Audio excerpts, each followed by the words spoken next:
I hope everybody is taking care during this pandemic situation. Today's topic is legal notice. What do you see on the screen? It's a notice board on the street.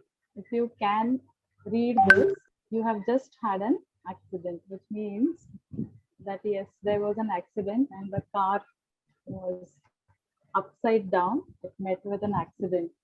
So no trespassing. Violators will be shot and survivors will be shot again. So this is kind of a notice, no trespassing. Violators will be shot. Violators will be shot and survivors will be shot again. So which means no trespassing. It is a strict notice. So this is something funny. We see such notice boards and all. Also, we see the boards like "Beware of dogs." The floor is wet. Or the other day I was watching a movie wherein I heard a dialogue, अगर मेरी बेटी से तुमने मिलने की कोशिश की तो इसका अंजाम बुरा होगा, you know, something like that. So this is a very common thing, uh, or common sentences which we hear every day, which we come across every day. But what is one common thing? I would like to ask the participants, what is one common thing which you notice in these statements? What is there? What is hidden in these statements? Anybody? There's a warning. There's a warning hidden in these statements. So notice is basically the doctrine of notice, or the dictionary meaning of notice is given as notification or warning of something, especially to allow preparations to be made or become aware of, which means telling something, making the other person aware of something, aware of a particular fact is notice. This is a general meaning. But today we are talking about legal notice. It has some different connotation. It needs expertise to draft a good legal notice. So let us come to our uh, topic of the day, which is legal notice. So we can say that legal notice is a formal written communication between the parties. One party sends a formal written communication to the other party. Hmm? So it has its own format. Uh, the facts are written in detail. The, uh, it is actually a stage, a pre-stage of legal proceedings. Okay, suppose there is a fight between two people. Hmm? They try to settle it amicably.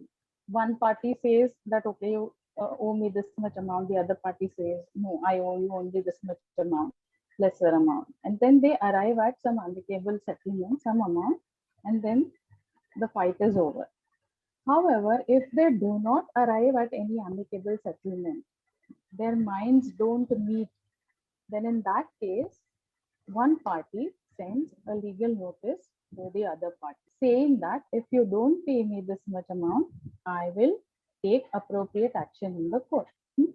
So this is what is legal notices. When all the dialogues, when all the avenues of settlement fail, then in that situation, if the party has a legitimate claim, then it sends notice to the other party. That is legal notice. Then through the legal notice, the sender notifies the recipient about his intention of undertaking legal proceedings against him. So what do we write in the legal notice? At last, okay, 15 days time is given to you for reply. And if we do not receive a reply, we will take appropriate action in the appropriate court, which means the intention of taking legal action is expressed in the notice. That is legal notice. Okay. Now, uh, the notice also, the legal notice, one more thing is the legal notice also uh, helps in making the receiving party aware about what grievances the sender of the notice has.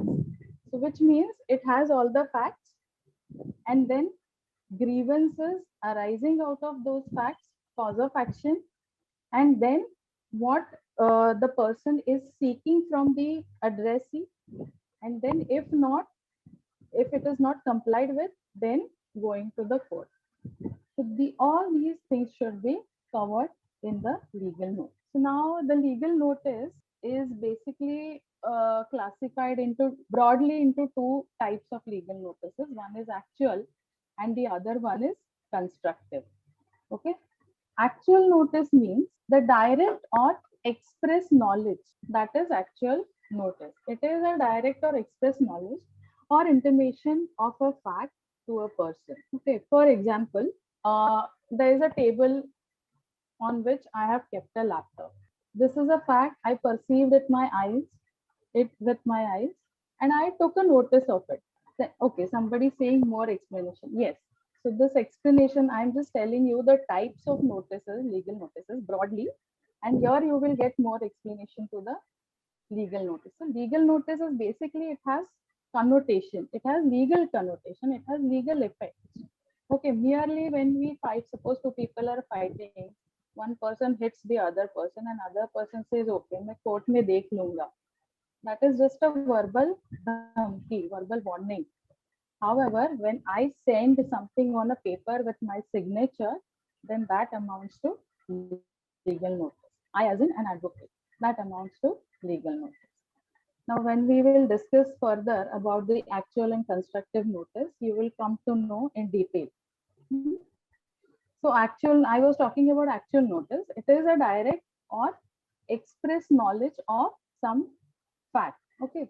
Now, definite knowledge, uh, there is a case law which is Lloyds versus Banks.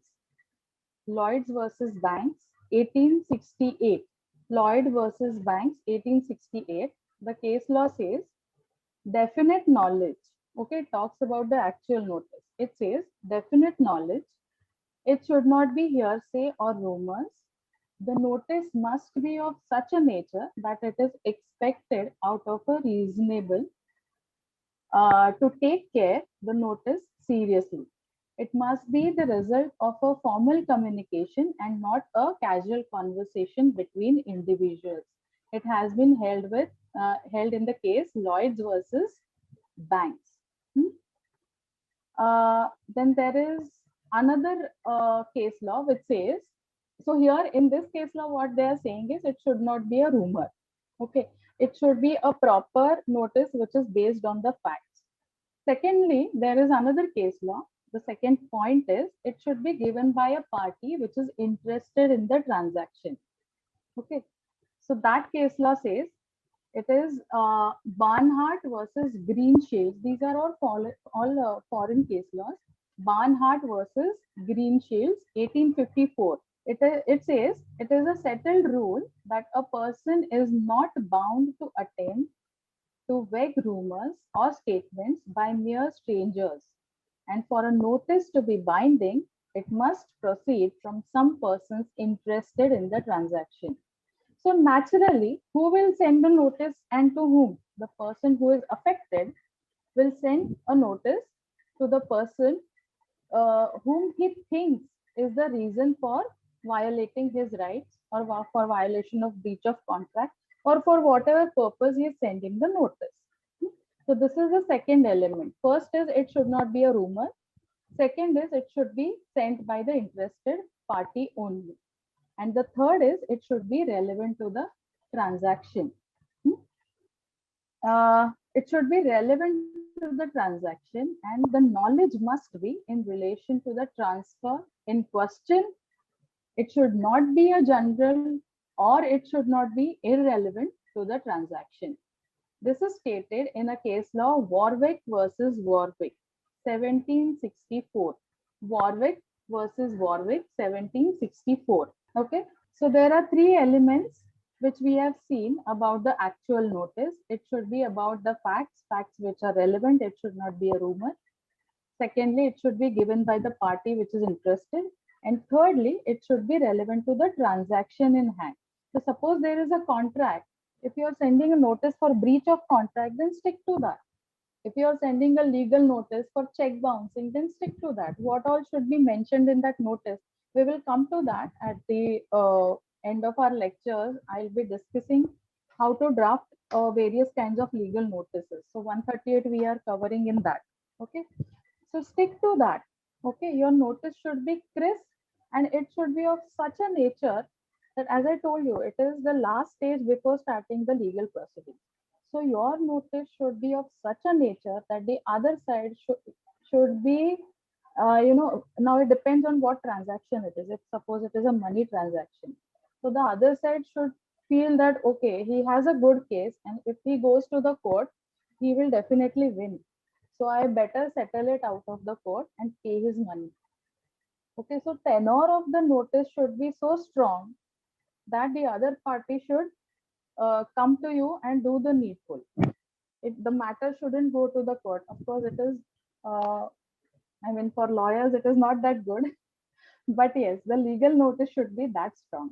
So that is actual notice. Now let us come to another part, which is notice under Transfer of Property Act. It's a big section. I will not read out the whole section, but I will tell you the crux of it.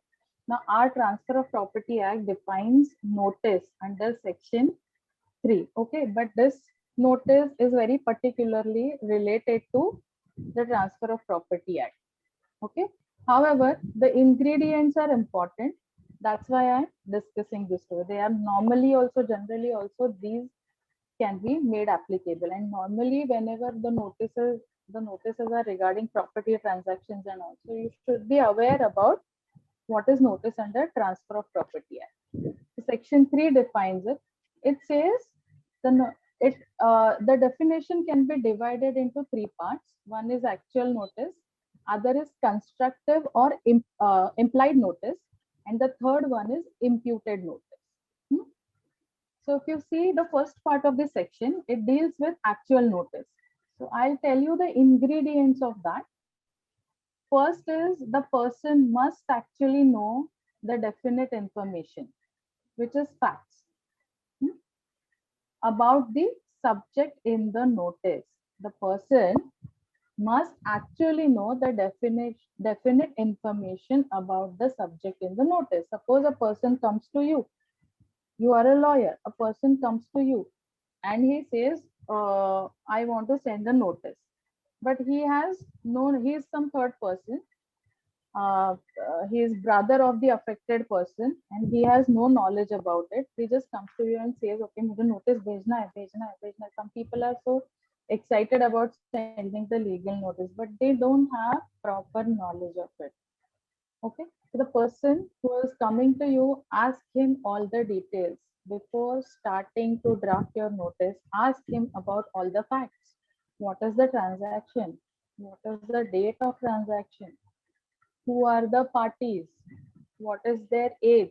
What is their occupation? What is their address? When the contract was signed? What are the terms of the contract? Keep the contract in front of you. Keep the document in front of you. Where the breach has been committed, whereas in which provision, under which provision of contract the breach has been committed, hmm? How it has been committed, on what date it has been committed, by whom it has been committed. Hmm? So you should be having all the details before drafting your notice. Okay. Now the section says the same thing, that person must actually know the definite information about the subject matter in the notice. Secondly, it should neither be a rumor nor a mere suspicion. Hmm? It shouldn't be a mere suspicion, saying that somebody comes to you and says, okay, XYZ has taken money from me. I think that XYZ has taken money from me. This is mere suspicion. Don't draft your notice based on that. Okay. That's why get all this information which I told you previously. Thirdly, the information should be related to the property under transfer. Now, since this is under Transfer of Property Act, they are saying the information should be related to the property under transfer. Have you, I hope all of you have seen at some point of time you have seen a document, a deed or a conveyance deed, maybe gift deed, will, or some sale deed, agreement to sell. Hmm? If you observe it carefully, there is a schedule at the end of the document. That schedule describes the details of the property, whether it is a flat or shop. Hmm? What is the area of that shop? Carpet area, built up area. Hmm? Then on which floor it is? What is the name of the building or cooperative society? Then what is the postal address? Then what is the taluka, district? Then within whose jurisdiction it comes, or within whose limits, like whether it is BMC or TMC, whatever. Hmm? So those details are given in the schedule. Okay. So that information should be given in the notice as well. This is what actual notice is. Okay. These are the ingredients of first part of the definition of notice under Transfer of Property Act. The person must actually know the definite information. Secondly, it should not be a rumor. And thirdly, the information should be related to the property under transfer. Now, let us see some examples of it. Okay. The first ingredient is the person must actually know the definite information. For example, uh, X wants to purchase or A wants to purchase a property from B. Hmm? He reads an advertisement in the newspaper that so and so property is under litigation or it is mortgaged with the bank. Okay. He reads this in the newspaper. Now, this is definitely a notice to him. It is a public notice published in the newspaper. It is definitely a notice to him. So he has got a definite knowledge of the fact that particular property is under litigation. Later on, he can't plead in the court that no, I had no knowledge, I just purchased it. Okay, so this is a definite notice which is available to the person because it is a public notice. Secondly, it should neither be a rumor nor it should be a suspicion. For example, same example, A wants to purchase a property from B. He was sitting in a coffee shop nearby and he heard that B's property is under. Okay, he is in a coffee shop nearby and then he sees hears that B's property is under litigation. So that may be a rumor also. You never know. You need to verify it. You need to cross check it. That is a rumor, and that is not a actual notice. Okay. And thirdly, the information should be related to the property. For example, B has two properties. A wants to purchase X property, and B has another property called Y, which is under litigation. Okay. Now he comes to know that the Y property, which is another property under litigation, is under litigation. Now, this information is not relevant to him because it is not related to the property which he wants to purchase. That is X. Okay. So that is what actual notice is about. I hope this is clear. The next part of the definition is constructive notice. What is constructive notice? A person, now this is tricky. Okay.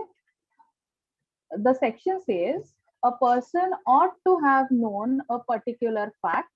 The code imputes presumption upon a person that he should have known that fact or he should have taken enough care to know about that fact. I'll give you a simple example. For example, uh, same example, A wants to purchase B's property. Now, before purchasing, what care he should have taken? He should have taken, ideally, he should have taken search of the property.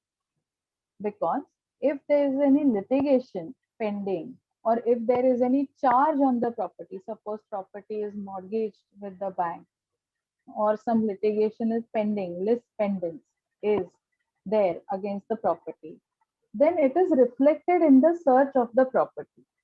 I hope all know what is search. Search is the search, as in you, the one which you take in the registry. For 13 years, you go to the registry, you check the records of particular property in the registry, registrar's office, sub registrar's office, and then you will find out all the entries which are related to that particular property. If there are no entries, that means there is no charge on the property or no litigation is pending on the property.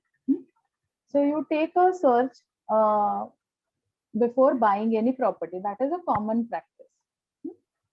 If you have not taken that care, then later on, or there is a principle of buyer be aware also. So whenever, if it is, suppose it goes in the matter goes to the court, and the court asks you that you have purchased the property, have you taken enough care before buying the property? No, you have not. Show me the search which you have taken, or else bring the people to whom you have spoken before buying the property. Have you done any inquiry about the property? No. So you have not done enough care which you ought to have taken. Okay. So in constructive notice, a person ought to know certain things, or he should take care of certain things before entering any transaction. And if that is called as constructive notice, which means the person ought to have knowledge about a particular fact, that is constructive notice. Okay, I'll tell you a case law. It is Jogendra versus Dwarkar. Jogendra versus Dwarkar. I don't have the year right now. In this case law, the person has refused a registered letter. Okay, somebody has sent a registered letter to that person. He refused to accept the letter. Then the matter goes to the court, and there he says, no, no, I did not accept the letter, so I don't know the contents of the letter. That cannot be pleaded by the person, because what was his duty? He should have accepted the letter, and he should have read the letter, and he should have had knowledge of the contents of that letter. But since he has refused it, it is not the duty of the sender to go and read that letter to him, because the address is duty to accept the letter and read it and then know the contents. Later on, he is stopped from pleading that he doesn't know the contents of the letter. This is Jogendra versus Dwarkar. Okay. Then the court has, of course, the court has held that it is not, the person has not accepted the letter, which he ought to have done. And so, constructive notice, he refused to take the constructive notice of the contents of the document. Okay. Then, second ingredient of the constructive notice, which is given in our definition. Firstly, okay, this what I just told you is called willful abstention. You can see those words in the section. Willful abstention. Okay, so Jogendra versus Dwarkar, the case which I have discussed, is very typical about willful abstention, which means the person has willfully refused to accept the letter and know the contents of the letter. Now, second ingredient of the constructive notice is gross negligence. Negligence means, simply negligence means carelessness. Okay, so or omission. It is omission to do something. Now, if basically negligence or carelessness is something, omission to do something which a man of ordinary prudence would do. Okay. Now, suppose I'll give you a simple example. I'm carrying a glass of water. There's a soap in it. By mistake, I spill it on the floor and I don't wipe it. What a normal prudent person would do?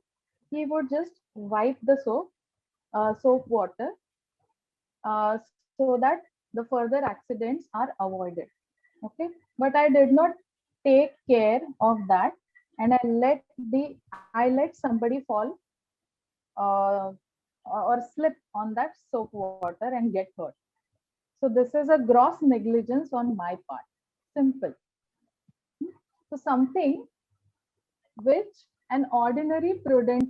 So doctrine of constructive notice is applicable when there is a gross negligence. If you neglect to do something, you cannot escape by saying I had no notice. Okay, that is what the principle is. Now there is a case law on this, Hudson versus Vinci. In this, it has been stated that gross negligence does not mean mere carelessness. Listen carefully. Gross negligence does not mean mere carelessness.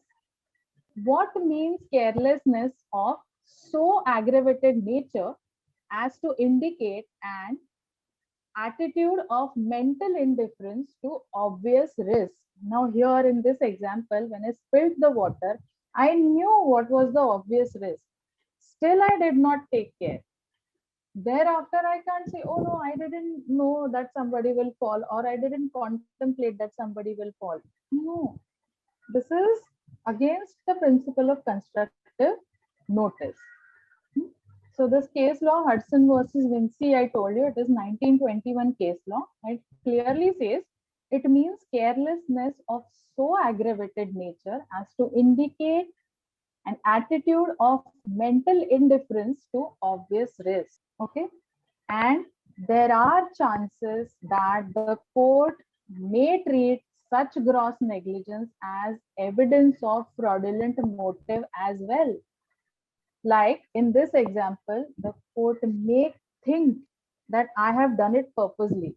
There was some fraudulent, some mala fide, not fraudulent, some mala fide intention going on in my head. So I purposely did it. Even though it was a mistake on my part, still I did not act as an ordinary prudent man, and I let somebody fall on it.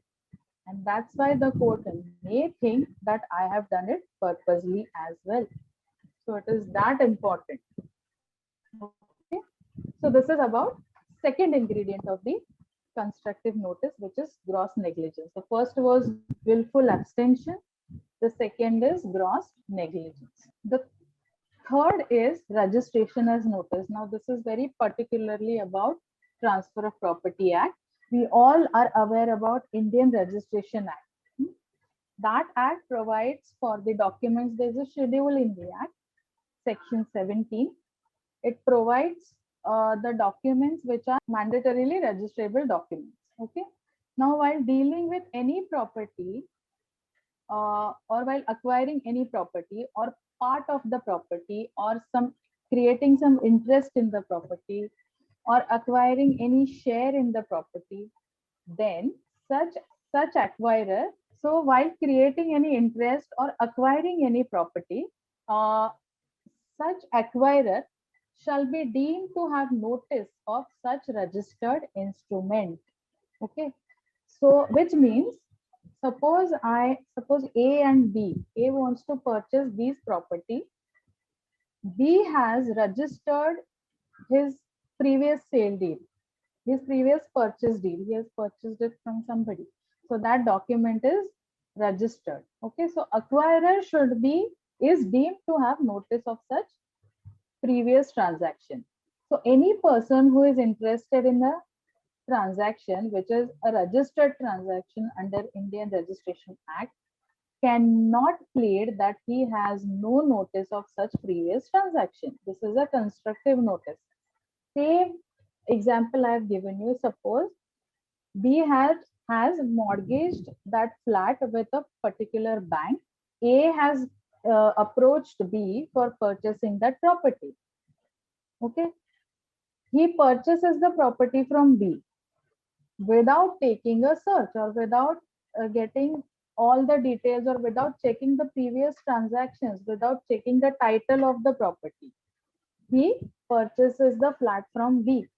Now later on, he cannot say that I had no knowledge, because the mortgage has been already registered with the sub registrar, or there is some lien noting on with respect to that property with at the sub registrar's office, then in that case, A later on cannot plead that I had no knowledge about the previous transaction or about the charge over the property. Okay. So registration is a notice to public at large.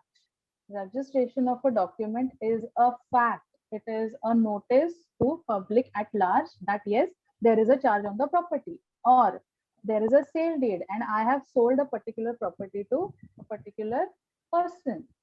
I have conveyed the property to a particular person. So registration is kind of a notice to everybody at large, public at large, and you cannot or a person cannot plead that I had no notice about any such previous conveyance or any such previous transaction. Okay. So this is another fact. The conditions are obviously that the document must be a compulsorily registrable document. Suppose there is a will. Will is not a compulsorily registrable document. Okay. So in that case, whether now if any okay, now if any dispute arises with regards to a property which is given under the will and then it is fraudulently sold to somebody, then the person has to prove, both of them have to prove their own cases, and then the court will evaluate or weigh the evidence and then give the decision. But in case of mandatorily registrable documents, yes, they need to be registered if, and that is a notice to the public at large. Secondly, provisions of Indian Registration Act are duly complied with. Okay, that the document is mandatorily registrable, then how, at what amount of registration is there, whether it is duly stamped, all those things should be complied with respect to that particular document. And thirdly, the particular document is correctly entered in the registry database. Suppose there is no entry which is found, sometimes it may happen that in the sub registrar's office the pages are torn or the entry is missing. That might happen at the registrar's office. Okay. So in that case, yes, then in that case the person can say, I took the search, there was no entry which was found, so I'm a bona fide purchaser. Okay. So now whenever it all depends on how everybody puts how both the sides put their case and what evidence they lead. But yes, these three conditions should be complied with if you want to apply the principle of constructive notice under Transfer of Property Act. Okay. Now, third part of the definition is about imputed notice. This means notice to the agent is notice to the principal. Okay. For example, I am a shopkeeper, I am owner of the shop, and I have kept one person as my assistant or as my agent. And then whatever things he sells from my shop is my responsibility. Suppose he sells something which is uh, past the expiry date, then it is my responsibility. Or suppose there is normally what happens is the consignments. Suppose I am an owner of a company which provides medical equipments. And then my consignments are going from my office to the other state. Okay. And there is one agent who is taking care of that. So whatever mischief the agent does, I am responsible for that. Whatever notice the agent gets from other people, it will be deemed that I get the notice. So the section is very clear. It says that notice to agent is deemed as notice to the principal. Now, if the agent fraudulently conceals the notice, okay, my office receives a legal notice from some lawyer's office, and my agent does not show it to me. Still, it will be deemed that I know the contents of the notice. notice. Still, it will be deemed that I have received that notice since the agent is representing me. Okay. Now, to apply this imputation principle, firstly, the notice should have been received by the agent during the agency, in the course of agency business, and in the matter which is material to agency business. These four ingredients should be fulfilled. I'll tell you, I'll repeat. The notice should have been received by the agent. It should have been received during the agency, in the course of agency business, and fourthly, in a matter which is material to agency business. There is a case, Mohri Bibi versus D. Gliosh. It is 1903 case, Mohri Bibi versus D. Gliosh. The court held that the principal was absent from Calcutta and he did not take part in the transaction personally. There was some transaction and the agent entered into that transaction during the course of his agency. Okay. Now the court held that the principal was absent from Calcutta. He did not take part in transaction personally. His agent acted on his behalf for the purpose of said transaction, and hence principal is held liable for the acts done by agent since they were during agency and since they were material to the agency. So knowledge of the agent is also considered as knowledge of the principal. This is Mohri Bibi versus D. Gliosh. Just a reference of section 229 of Contract Act, that also says the same thing. Consequences of notice given to the agent, section 229 of Contract Act. Any notice given to or information obtained by the agent, provided it be given or obtained in the course of business. Like here the words are during agency. Similarly, here the words are during the course of business. Transacted by him as an agent for the principal shall as between the principal and third party. So they will be treated as if the agent as in the principal. Okay. Acted between the principal and the third party have the same legal consequences as if it had been given or given to or obtained by the principal. So whenever agent is acting, it will be deemed that principal is acting. Okay. So here I have explained the actual and constructive notice. Hudson, okay, that case, somebody wants to repeat that case. Hudson versus Vinci. It is about gross negligence, which says gross negligence does not mean mere carelessness. What means carelessness of so aggravated nature as to indicate an attitude of mental indifference to obvious risk. Hudson versus Vinci, 1921. So let's start with drafting of notice. One moment.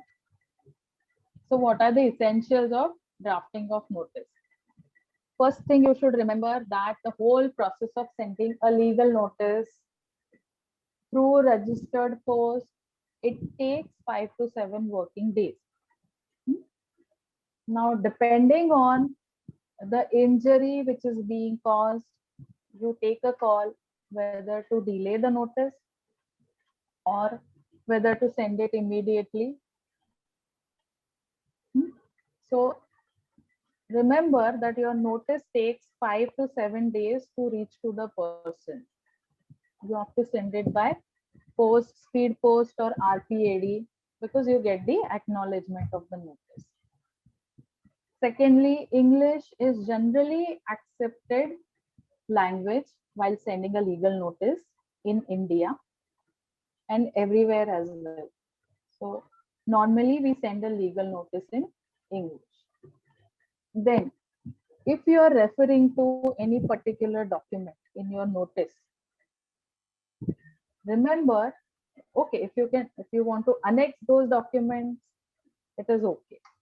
But in legal notice, you need not annex such documents. You can plain and simply put up your facts And as I told you, your facts, the cause of action, your grievance, and then what you're seeking from the addressee, and then time limit which is given for reply, and then court action.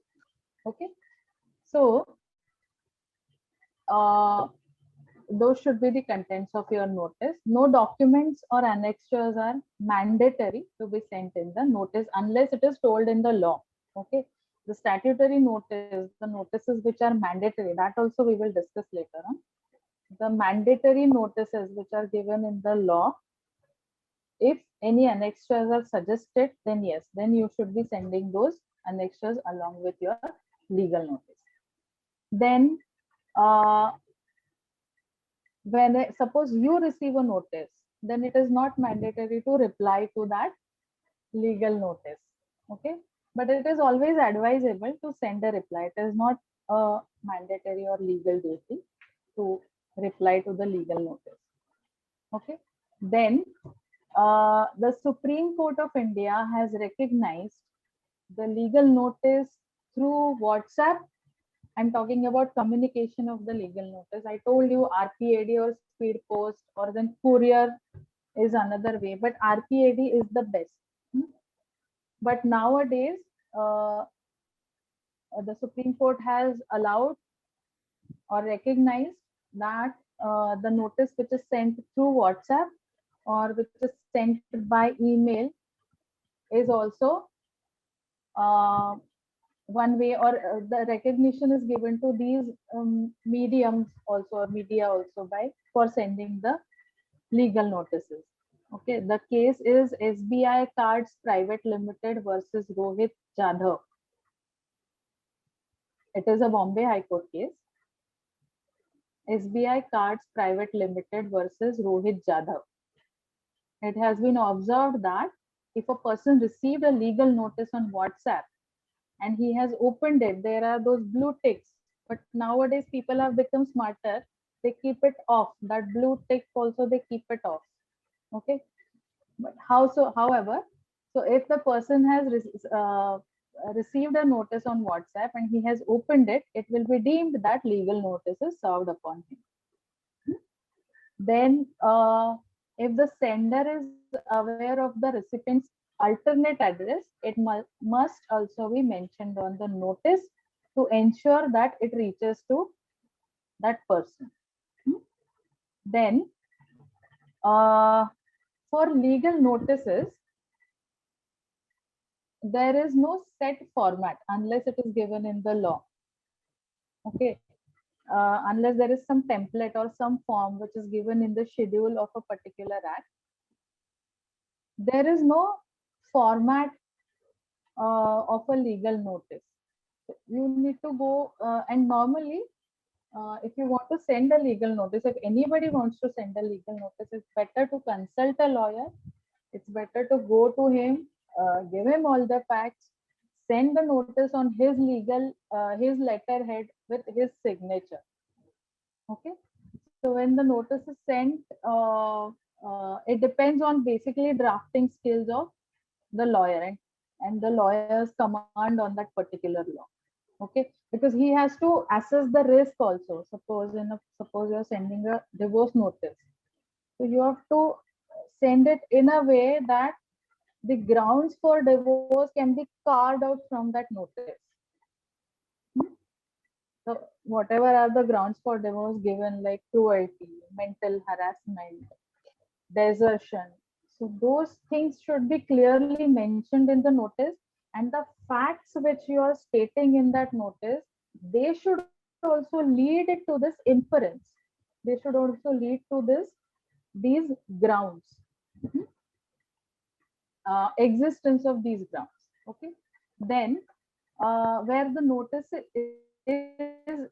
is sent pursuant to a breach of contract, then it should be sent to the address mentioned under the notices clause of the contract. So in the contract, if whenever a contract is drafted, normally there is one clause which says that if whatever communication is made between the parties, that communication should be sent to the official address or address of the registered office of the parties. Okay, so whatever address is mentioned in that contract, the communication should be made through made to those addresses. Okay, somebody is asking question. I'll finish this and I'll come to the question. Okay, then the mode of dispatch. Okay, the mode of dispatch should be physical or electronic. We have discussed this earlier. And then time to revert should also be given in the notice. As I told you, that you send a notice and then you say within 15 days or within 1 month, you revert to the notice. Otherwise, we will take the legal action, we will take the legal recourse for which you will be liable. Now, these are the essentials of notice. So basically, as I told you earlier also, it should be in such a way and it should be so crisp that the person, it should hit the person and he should, act upon that. It should be so effective that the person should act upon that and he should get a real threat that, okay, if I don't do this, he has a very strong case against me or she has a very strong case against me. And then uh, rather than that, let us do whatever he is saying. Okay, so the notice should be that effective. Let us see some important notices. There are various types of legal notices. We will just concentrate upon a few. So first we will deal with the section. Okay, before that we'll deal with the public notice actually, which is very common. Now, public notice dates back to the ancient era. You are aware that whenever the king wanted to pronounce something, he would ask his drum beaters to go on square to square, at square to square, and then declare or announce whatever the king's announcement is. Okay, so that was a public notice that time. Then there were some stone carvings you will find wherein the king has written down whatever laws he has passed or some rules which he has passed. Those stone carvings were also public notices. So that is a very, it has a very old origin. Hmm.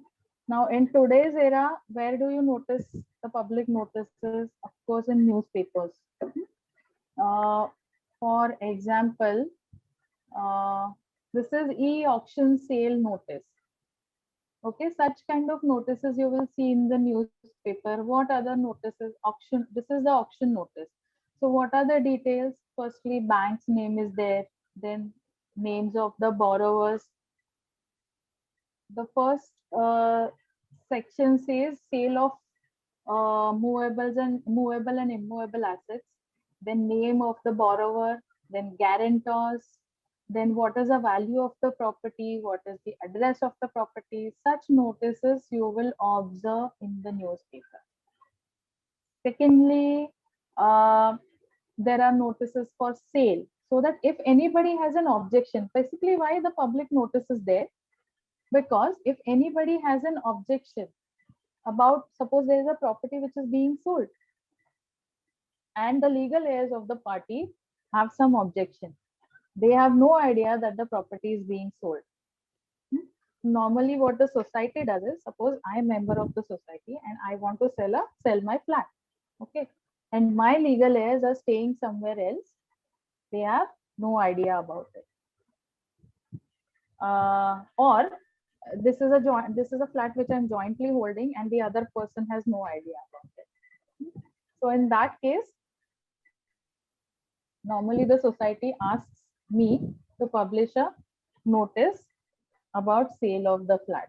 Now, if my legal heir reads that in the newspaper, he will immediately contact me. If he has any objection, he will immediately contact me or arrive at my place, and uh, then the matter is taken ahead further.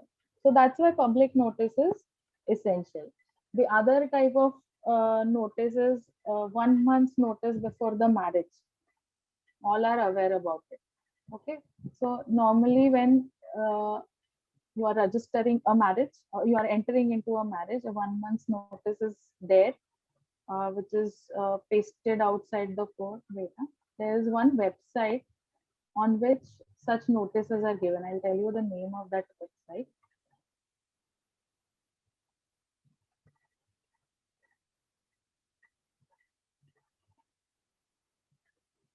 It is MREGIGR.maharashtra.gov.in, notice dashboard. If you open that website, you will see the names of the parties who are getting married, on what day they are getting married, and the names of the parties. So that is kind of a public notice. Okay. So basically, it is for the public at large, and it is given for different purposes. Then another notice is section 80 notice. Now you can come to section 80 in the file. This is the form, notice under notice of intended marriage. This is the form you need to fill up. There is section 80 of Civil Procedure Code. In that section, I will not read out the whole section. I will tell you the ingredients. This section says, if you want to file a suit against the government, then you should be giving 2 months notice to the government. The intention behind is to avoid any frivolous litigation. Okay, I'll tell you the ingredients. Firstly, the section speaks about who the notice should be served upon and what the notice should contain. If the suit is filed against the central or state government, then the secretary to the government or collector of the district court should be served with the notice. Secondly, if the suit is filed against railway, then general manager should be served upon with the notice. If the suit is filed against government of Jammu and Kashmir, then chief secretary to government or any other authorized person will be served upon with the notice. If it is filed against a public officer, then it should be delivered to his office. Okay. The government or the officer who is served with the notice are provided with a timeline of 2 months to resolve the issue. So after they receive the notice says whatever is the cause of action, it may be anything. So notice states about the cause of action, and then it says that we are taking action against you and 2 months time is given to you as per section 80. So within 2 months, that person has to resolve the issue. Otherwise, after 2 months, the sender of the notice is free to file a suit or free to take the legal action against that authority, against that public officer or whomsoever is mentioned in the section 80. This is a mandatory requirement under CPC. So if government is being sued, remember that 2 months notice should be given. Okay. Then in that notice, the name of the sender, the description, the residence of the person sending the notice, the cause of action, the relief, the compensation claimed by the plaintiff, all these things should be mentioned in that notice. Now, let us come to 138 notice. Okay. So this is a type of the notice format. This is a template. And just making it clear, I have found all these formats on Google from various websites. These are not created by me. Okay. So, so now let's come to section 138, which is dishonor of check for insufficiency. Okay. This is very common type of notice which is sent. Now let us see what are the essentials. Firstly, a person must have drawn a check for the payment of money. I will not read out the whole section. I'm telling you the essential ingredients of the section. So the person must have drawn a check for payment of money to another for discharge of any debt or other liability. Other liability means it may be a contractual liability or otherwise. It may be a friendly loan, or it, as stated, it may be for discharge of any debt also. Okay. So the person must have drawn a check for payment of money to another for the discharge of any debt or other liability. This is first ingredient. Secondly, the check has been presented to the bank within a period of 3 months. Okay. If you see a checkbook, it is written on every leaflet to be presented within 3 months normally. Okay.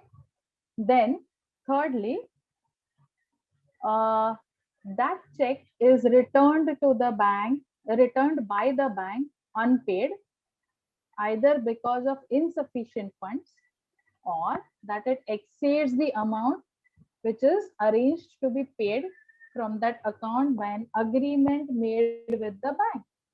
Means you give a limit to the bank. Suppose 20,000 is your limit and you are issuing 25,000 ka check. Then that is crossing the limit. Okay. So if it is crossing that limit or there is insufficiency of fund, for whatever reason, the check is returned unpaid. That is that is third essential. Fourth essential is the payee makes a demand for the payment of the money by giving a notice in writing to the drawer within 15 days. Remember, within 15 days of the receipt of information by him from the bank about return of the check unpaid. Okay. So once he gets intimation from the bank that there are insufficient funds, then from that day till from that day the time starts, the clock starts ticking, and within 15 days from that day the person has to make a demand to the payer. Okay. And the next essential is the drawer fails to make payment to pay within 15 days of the receipt of notice. Then he fails to make the payment. Matlab, after I send the notice, once he receives my notice, from that day again 15 days time is there and he doesn't revert or he doesn't make the payment, then in that case 138 notice is there. Now you can see what are the contents of that 138 notice. I'll just briefly take you through that template. Now it is there is reference number, date, then subject is there to so and so. Okay. Now my the notice, it is very simple notice that my client knows you from so and so years, and then the description is there.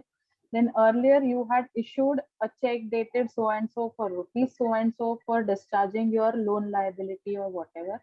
Then third para says when the check was presented for encashment, this is very important. When the check was presented for encashment by my client to his banker, the same was returned unpaid with the reason insufficient fund. My client informed you about it through a telephone or mail. Okay, so within 15 days, he has to inform that. Despite various reminders, you failed to make payment and tried to avoid. Then fifth para says you have failed to comply with the provisions of law and also failed to discharge your liability. And then sixthly, that either you discharge your liability within next 15 days or criminal or civil action will be taken against you. So the notice is very clear and very crisp that this has happened, and then you will be, if you don't pay, you will be liable for civil or criminal action. Okay. So this is how section 138 notice is there. Now, what if you fail to send the notice within 30 days? What happens? 15 days for your initial demand. Okay. Then 15 days for him to make the payment. Then within 30 days, if you don't send the notice, what happens? So you may again present the check because the check is still valid. Check has 3 months time. Okay. For depositing the check, it is still valid. So you can again present the check, let it come back, let it return, and then again you send the notice. Okay. Now the section, I'll read out the relevant part of the section to you. It says the check has been presented to the bank within a period of 6 months from the date on which it is drawn, or within the period of its validity. So you check the validity, whether it is 3 months, or if nothing is mentioned, then it is up to 6 months, not beyond that. Normally these days it is 3 months. They write it on every leaflet. Okay, so that you need to check first. Then there is one judgment, MSR Leathers versus Palaniappan.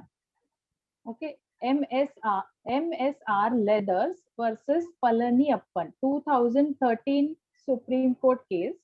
It is a case based upon second or successive dishonor of the check, which is permissible so long as the same satisfies the requirements.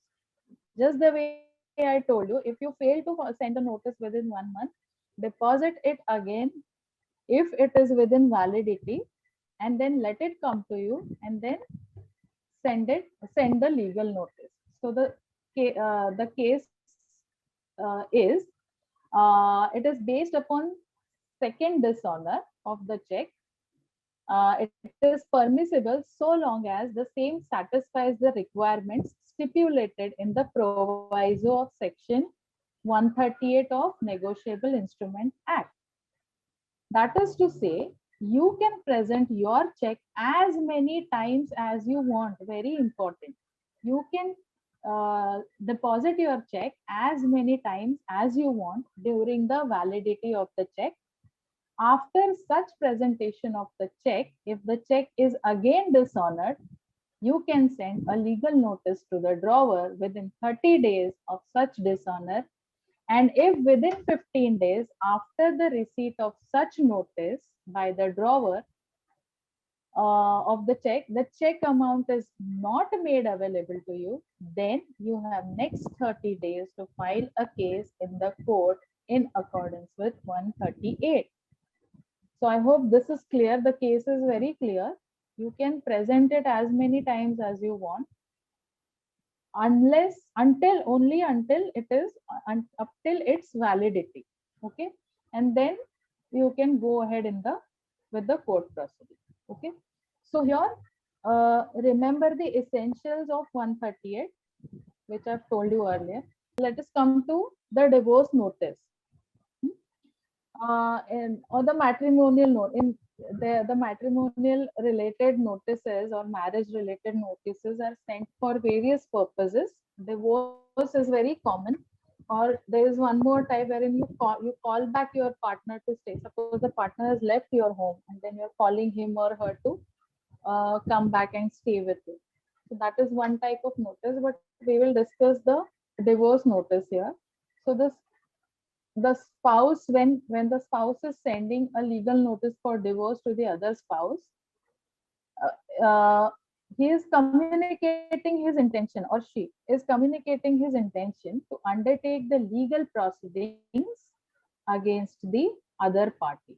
So what all things you should mention in your divorce notices: names of the parties involved, their addresses should be proper, the dates when communication was made and not honored. Sometimes what happens is the person refuses to take the notice.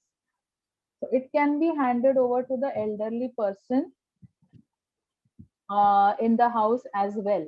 Okay, remember that. Suppose you're sending a notice on behalf of your client to the spouse and he or she is not accepting, even if the elderly person accepts it from the house, it is okay. Even if the servant accepts it is a service upon the person. Then your notice should contain all the details: the marriage date, where the marriage took place, then what happened thereafter, what made you uh, think of divorce, or what led you to this decision of divorce. What are the facts? If there was a cruelty, if there was a desertion? First you read the law, fit your case in the provisions of that law, and then you draft your notice. What are the challenges the marriage faced? If there was any previous attempt of dialogue between you and the spouse, whether he or she has clearly mentioned the reason behind sending this notice. There are all previous communications which has caused this notice. Okay, all these things should be clearly mentioned. Secondly, whatever you are seeking from that person, see, normally in these cases, what happens is this notice is only converted into the petition. So your notice should be in detail. It is then easily you can convert it into the petition. So what you are asking or what you are seeking from your partner, that should also be mentioned in your notice. Suppose you are seeking some asking for maintenance, or some child's custody is there, or asking him to come back, or you are intending to go for divorce. Either you contest the uh, petition, or you ask for one time settlement. So all these things, whatever options you have in your mind, you as in the party have in your mind, those should be mentioned in the notice. Suppose uh, suppose you are saying that okay, this has happened and this amounts to cruelty and I want divorce. However, if you are ready to go for a mutual divorce, mutual consent divorce, then in that case this much amount you can pay as a maintenance or one time settlement, and let us go for divorce by way of mutual consent. That also alternate remedy can also be, or way can also be stated in your notice. Okay, so this is how the divorce notice should be. I mean, it is all about how you draft it. Okay, you should make a very strong case in your notice. Then one on the screen there is one Sarfasi notice template. So this is about attachment. This is about taking possession. Okay, I'll just read out the relevant part. This is in the notice. This notice is under, so parties Oh my details are God. given. Then it says, whereas the undersigned being the authorized officer of the bank under section 13(2) of the above of the SARFAESI Act, and in existence of powers conferred under section 13(2), we are calling upon the borrower or guarantor or corporate guarantor to repay the amount. And whereas the borrower having failed to repay the amount, hence the undersigned, as in the bank, in exercise of its power under 13(4) of SARFAESI, uh, they have seized or taken over the possession of the property. So basically, failure to make the repayment of the loan which was taken, such notice under SARFAESI is sent. Now, this is kind of a statutory notice, which has a standard format. This is a template again which I've found on internet, and I'm sharing it with you. It is not created by me. Mhm. So this kind of a notice is sent under SARFAESI Act by the bank to the defaulter. There is one more statutory notice which is recently, we all know about IBC. Recently, Insolvency and Bankruptcy Code has come in, and for operational creditors, the section 8 of IBC says that uh, the operational creditor may, on occurrence of default, send a demand notice of unpaid operational debtor to the defaulter, to the corporate debtor. Okay, so that is, there is one template of that notice also. So operational debtor, I'll tell you in short, it is somebody who provides goods and services. Suppose I am a company uh, who provides goods and who provides some, as I told you, some medical equipments to another person, say plastic bottles, containers, to the company which is making medicines. And now that company, I am providing the material to them, providing the goods, the bottles to them, but they are not paying back to me. They are not paid back to me. Okay, and then there is a big claim which is pending. Then I become the operational creditor, because of goods, and there's a financial creditor and then there is operational creditor. So I am the operational creditors because I am providing goods and services and they have not paid money to me. Hmm. So this form 3 notice, if you can see this notice, there is a format given in the act, in the code itself, IB code, which is insolvency and bankruptcy code. So in that, you can see what all details are required, the total amount of debt, then amount claimed to be in default, then particulars of security held, if any, then details of retention of title arrangements, if any, then record of default. Okay, so all these details, and of course the names of the parties, their registered office addresses, whether it is a company, then under what law it is registered, 56 or 1956 or 2030. Okay, so all those details should be mentioned in that format. Okay, so this is another type of legal notice format. Okay, so I have tried to cover up some common types of notices, which is divorce 138, then section 80, which is against government, then bank notices. So if you have any now, okay, so this is, I have explained what is notice, actual, constructive, and then various types of notices we have discussed, and the essentials and the ingredients as well. Good Now, evening. this is regarding a disciplinary case of a central government employee, wherein he has filed his appeal, and as per the statutory law, within 45 days, this appeal has to be disposed of. In case if it is not disposed of, then he has to, the appellate authority has to write to his higher authorities as to reasons as to why it is not being disposed of, and consecutively keep on repeating even if he does not dispose of. But herein, the delinquent employee has been writing letters to the appellate authority to dispose of the case, and there is no reply from the uh, from the appellate authority. Further on, he has even filed RTIs to know as to whether the central government statutory law applies to. They have said yes, but then has this appeal been disposed of? They say there is no information available. How do we go on in this case? Okay, okay. So see, firstly, I hope all the timelines are followed with. Okay. Now, some decision, some order was passed by the disciplinary committee. Hmm? Right. Then you have a certain period of time for appeal. Okay, Right. that you have done. Now Adhered the with. appellate authority, yeah. Now the appellate authority couldn't dispose of the matter within given time. Am I Yes. correct? Yeah. Yes. And then, yeah.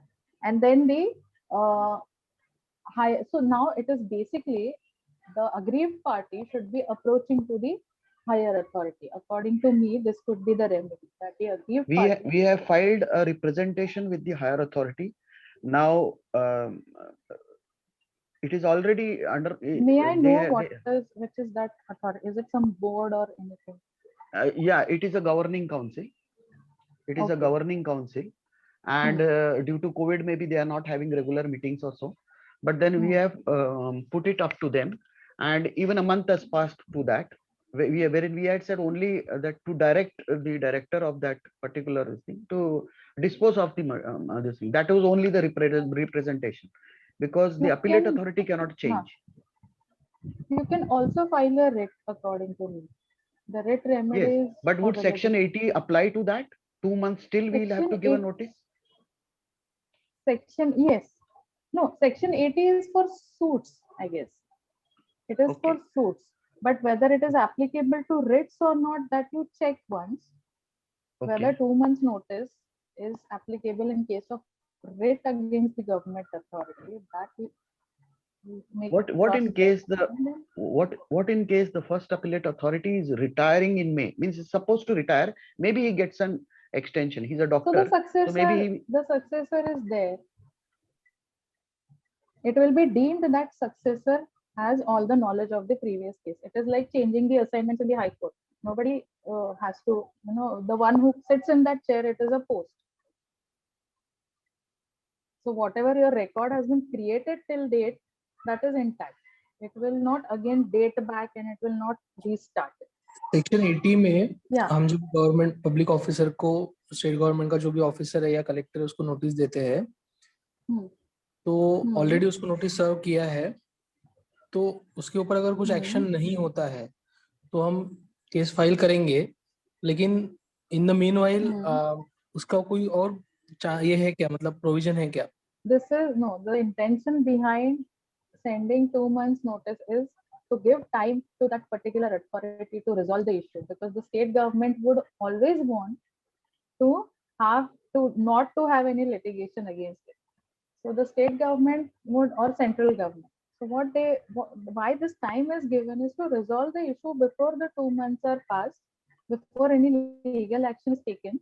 Let us resolve the issue and finish the matter and don't go to the court. That is the very intention. That's why if you are filing any suit against the government, then yes, 2 months notice is mandatory.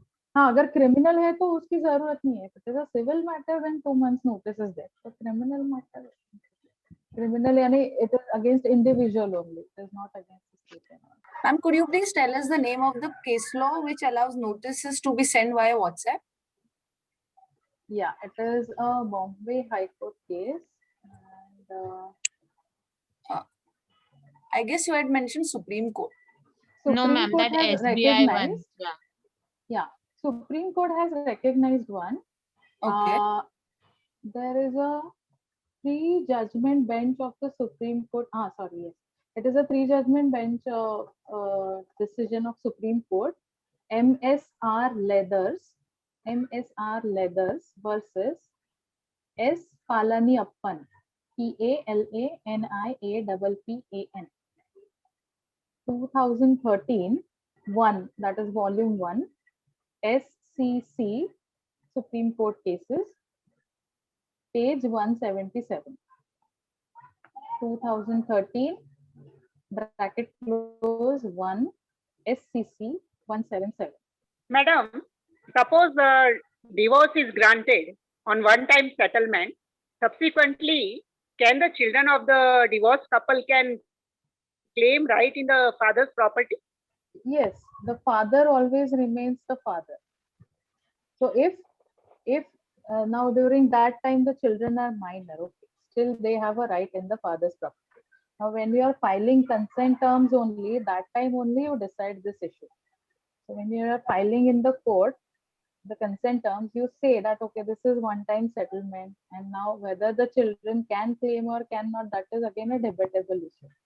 However, the child is always a child of the father and he always has a right in the father's property.